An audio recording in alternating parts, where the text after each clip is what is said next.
Black Goose TV family, what's good with it? Nothing but love, positivity, and blessings y'all way. I'm telling y'all right now, you know what I love about boxing? Boxing, period, is like you can always have something to talk about, if that makes sense. There's always something that can be talked about. There's always something that can be broken down. Now, obviously, there's slow points when it comes to the boxing game. That's true. That's 100% factual. But you have those, couple of days, or you have those random days where you just get dropped with all this different type of news, and it's like, hell yeah, let's talk about it. Today is one of those days, guys. I got some fire content for you guys, so please make sure you're paying attention to this motherfucking channel. Put the notifications on. You know what I'm saying? If you're not subscribed, subscribe, because tonight I'm gonna be dropping absolute fire when it comes to news, when it comes to shit that y'all need to know when it comes to the boxing world. One of the things we're gonna be starting off with, we got a reaction video with my guy Devin Haney. Got some footage throwing absolute heat, and I'm trying to get y'all more involved when it comes to these videos. So I'm trying to start this thing off with a question. So I want to know from you guys before we get into this video, how confident are you in the young Devin Haney going all the way over to Australia to fight a veteran, an absolute dog? He calls himself the emperor of this motherfucking thing, George Kambosos Jr. How confident are you in Devin Haney's skills? Obviously, there's a rematch clause, so he's gonna have to fight the man twice if he beats him. But how confident are you in Devin Haney? How confident are you in George? Do you think Devin Haney is in over his head? I want to know what you guys think. Drop it in the comments below. Don't hold back your opinion. Don't try and be safe with it, man. Let it fly. You ain't finna you not finna offend nobody. You see, I had to say that twice because, you know what I'm saying finna with offend, that's like the two F's. Try to say that 3 times fast. Anyways, but you ain't finna offend nobody when it comes to this channel. We family here. It's all about, you know what I'm saying, being able to speculate and say what you feel and go back and forth and have fun with it. But y'all answer that question for me. What I'm finna do, I'm gonna get into this reaction video. You know what I'm saying? I'm gonna see if Devin Haney is really throwing that heat, because you know what they try to say about Devin Haney? This is another question for y'all. They be trying to say Devin Haney got pillow hands. Devin Haney don't got no power. He ain't that fast. He ain't that guy.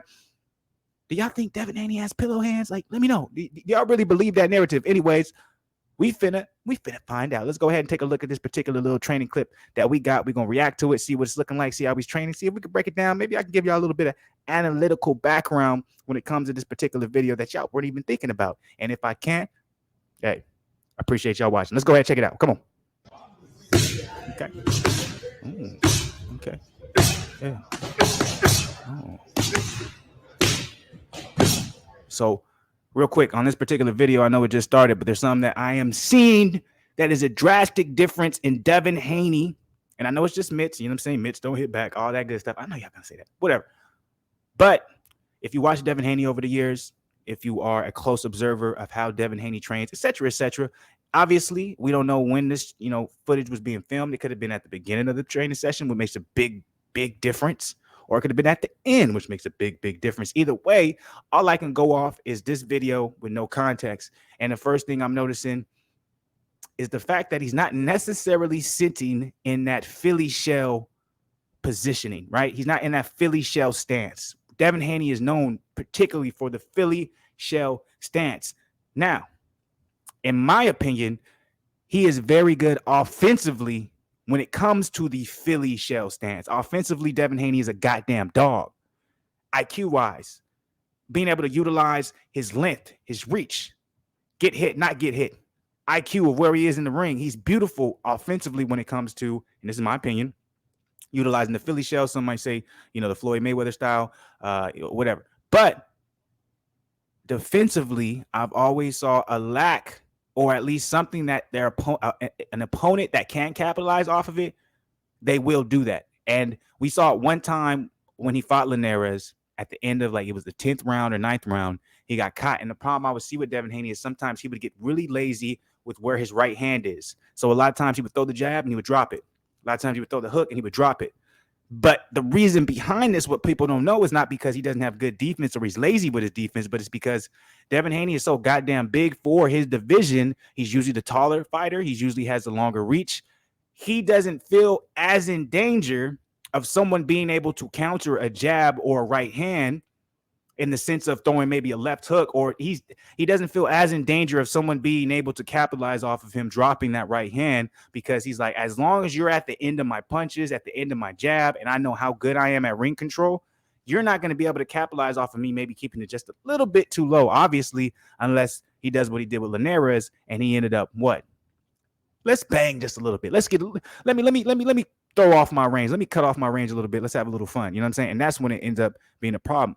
Already, what I'm seeing from this particular clip is Devin Haney is keeping that right hand up. Also, he's not necessarily in that Philly shell. He's in a traditional stance. And you don't see that much from Devin Haney in his training footage or in his actual fight. So let's go ahead and continue. That's just what I'm seeing. That's simply off the beginning. It might end up changing. I've only watched 10 seconds. Let's go.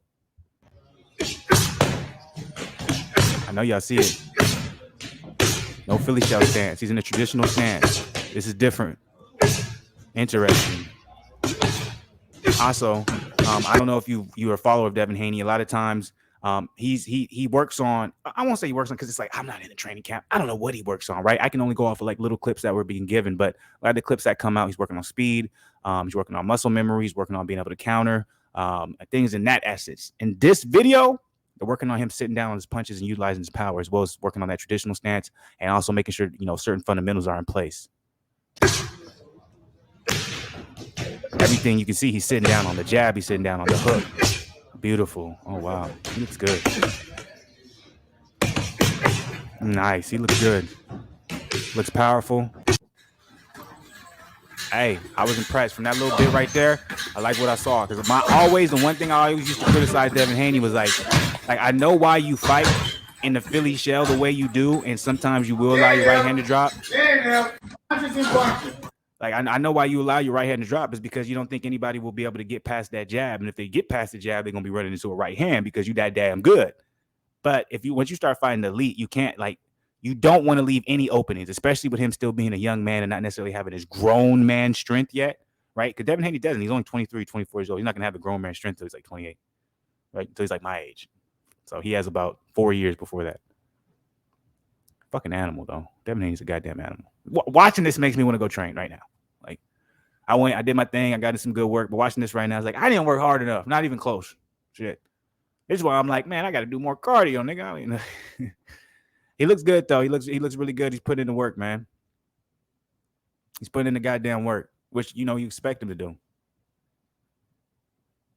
Oh, that's probably my DoorDash right there. I'm going to go get that in a minute. But what do you guys think, man? I won't keep y'all. You know what I'm saying? Do you guys agree with anything I'm saying? Do you feel like he's working on some different things? Or do you think this is the same, repetitive shit you always see and there's nothing new? Let me know your opinion. Y'all disagree with me? Y'all agree with me? Either way, I think he looks really good. I like that he's working on his power, sitting down on his punches, working in a traditional stance. I'm not saying he never done that before. Obviously, once again, no context. I'm just working off the particulars of, this is the clip I've been shown, and this is what I can analyze. This is what I can react to. So let me know what y'all think. Drop it in the comments below. Subscribe to the channel if you're not part of the channel. As always, BlakGooseTV family. Love y'all.